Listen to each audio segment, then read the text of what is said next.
Сәлеметсіздер ме, құрметті оқырмандар, әлеуметтік желі көрермендері. Сіздердің назарларыңызға Сайын Мұратбековтың 85 жылдығына арналған Дархан жүрек атты кітап көрмесін ұсынамыз. Яғни қазір мен сіздерге қысқаша өмірбаянымен тоқтала кетсем. Сайын Мұратбеков 1936 жылы 15 қазанда Алматы облысы Қапал ауданы Қоңыр ауылында дүниеге келген. 1963 жылы Қазмұги сырттай оқыған. 1971 жылы Мәскеудегі жоғарғы әдеби курсын бітірген. 1954-1962 жылдары туған ауылында колхозшы, мұғалім, аудандық, облыстық газеттердің әдеби қызметкері. 1962-1972 жылдары Жұлдыз журналында және Қазақ әдебиеті газетінде бөлім меңгерушісі болып жұмыс атқарады. Қазақстан жазушылар одағының кеңесшісі, көркем әдебиетті насихаттау бюросының директоры. 1972-1977 жылдары Қазақстан коммунистік партиясының орталық комитетінде жауапты қызметкер жұмысын атқарады. 1977-1980 жылдары Қазақ әдебиеті газетінің бас редакторы болып жұмыс атқарады. 1980-1984 жылдары Қазақстан жазушылар одағының хатшысы. 1984-1986 жылдары жазушы баспасының директоры қызметін атқарады. 1988-1991 жылдары Қазақстан жазушылар одағының екінші хатшысы болған. Яғни ол кісінің жазған шығармалары өте көп және кең ауқымды, өте түсінікті, сондай өте қызықты. Ол кісі жаңағы айтып өткендей газет редакцияларында жұмыс атқарды, әдеби жағынан өте сондай майталман әдебиет жағынан. Қазір сіздерге шығармаларын менің әріптесім Аманжол Сақыпбайұлы түсіндіріп өтеді. Құрметті оқырмандар, біздің даналық шаңырағы кітапханамыздың руханият шаңырағында қазақ әдебиетінің ерекше бір тұлғасы деп айтуға болады. Қазақ әңгімесінің қас шебері Сайын Мұратбеков ағамыз. Сайын Мұратбеков ағамыз мемлекеттік сыйлықтың иегері болған, бар ғұмырын, бар өмірін осы қазақ әдебиетінің проза саласының дамуына арнаған, аудармалармен жұмыс жасаған, көбінде басшылық қызметтерді атқарды.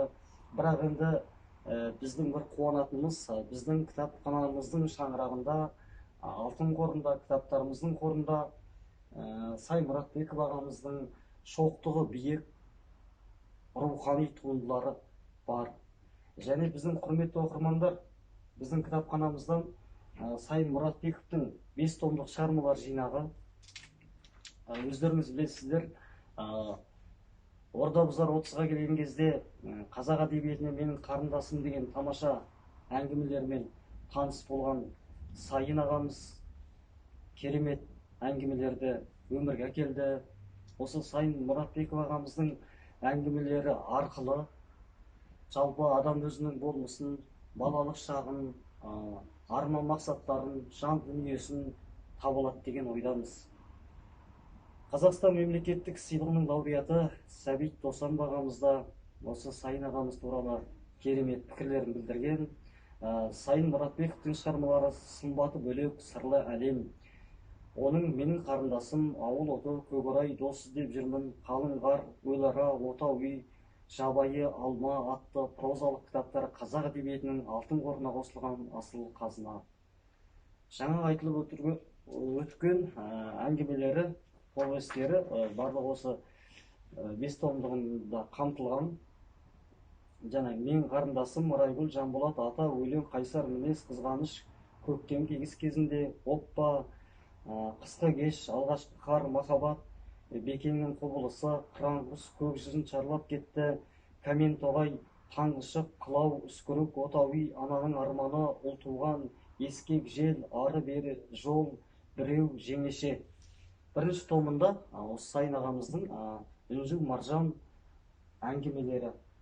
Бұл әңгімелердің әрбір кітап оқитын, кітапқа жаны құмар біздің оқырмандарымыз оқу керек деген ойдамыз. Өйткені осы қысқа да нұсқа әңгімелері арқылы жалпы сол уақыттың және өзінің өміріндегі болып өткен отбасындағы атаға, әкеге, анаға, қарындасқа, ағаға, бауырға деген махаббатты сезіне алады, балалық шағына саяхат жасай алады. Енді алдарыңызда екінші том бұл жабай алма повесті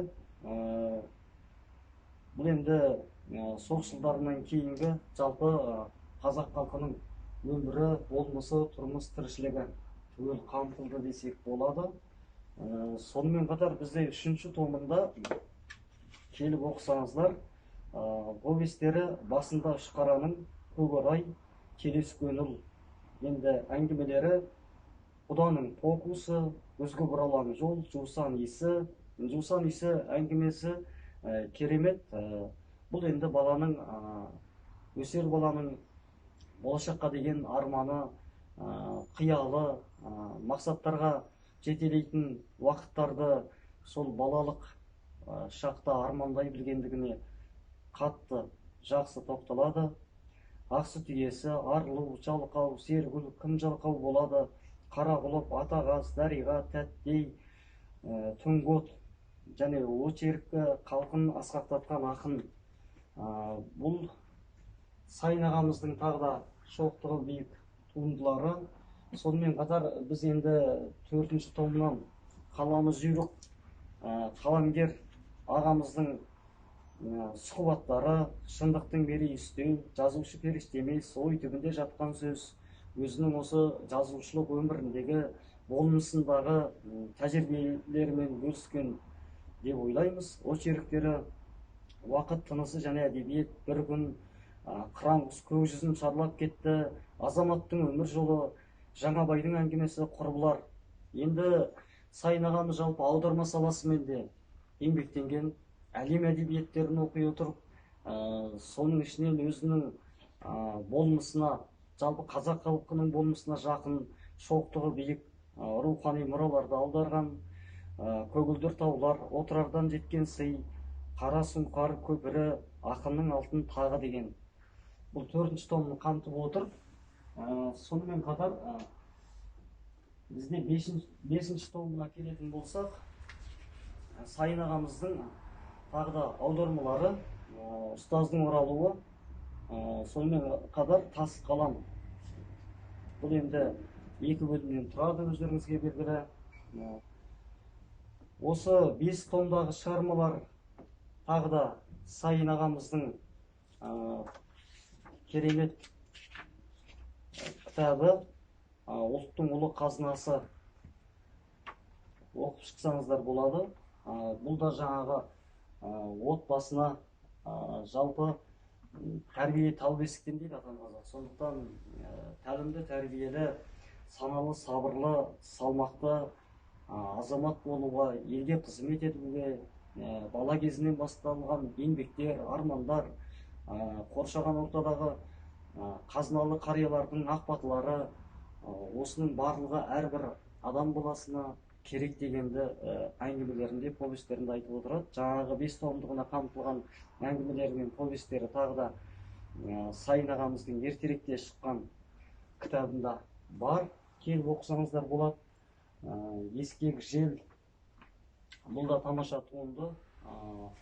Осы туынды арқылы жалпы Ескек жел деген атпен жаңағы шоқтығы биік әңгімелері осы 5 томдыққа кірген. Менің қарындасым, қызғаныш тағы басқа әңгімелері осында да топтастырылған. Бұл кітапты да бізден алып оқуларыңызға болады. Сонымен қатар басында Үшқараның, бұл дағы жаңағы біз айтып өткен әңгімелер.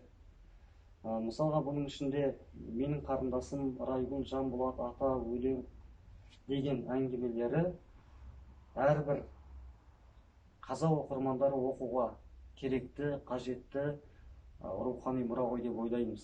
Өйткені сол балалық шақтың психологиясын, болмысын, ағайын туыс туғанға деген, атаға, әжеге, қарындасқа деген өзінің ойлау деңгейін балалардың толық жан-жақты қамтыған.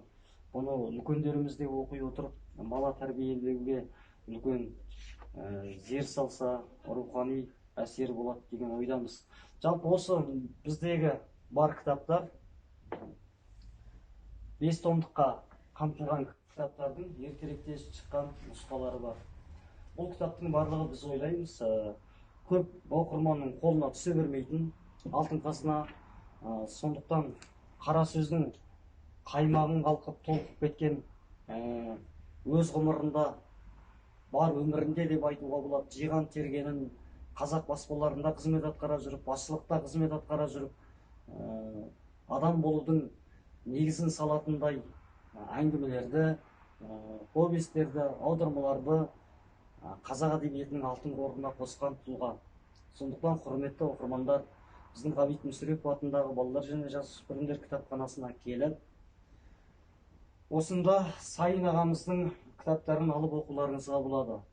Бұл әрбір адамның таным дүниесіне, рухани демалуына, балалық шаққа саяхаттап келуіне, жалпы қазақ халқының болмысын тануға, отбасы, тұрмыс тіршілігін тануға деген үлкен мүмкіндік. Сондықтан құрметті оқырмандар, келіңіздер және Сайын Мұратбеков ағамыздың биылғы 85 жылдық мерейлі мерекесі құтты болсын деген ниеттеміз. Келесі толқындар да Сайын ағалары секілді болмасаң да ұқсап бақ деп Абай атамыз айтқандай, рухани мұраларын оқу арқылы білімнің биігіне, ғылымның қиясына қанат қаға беруге тілектеспіз.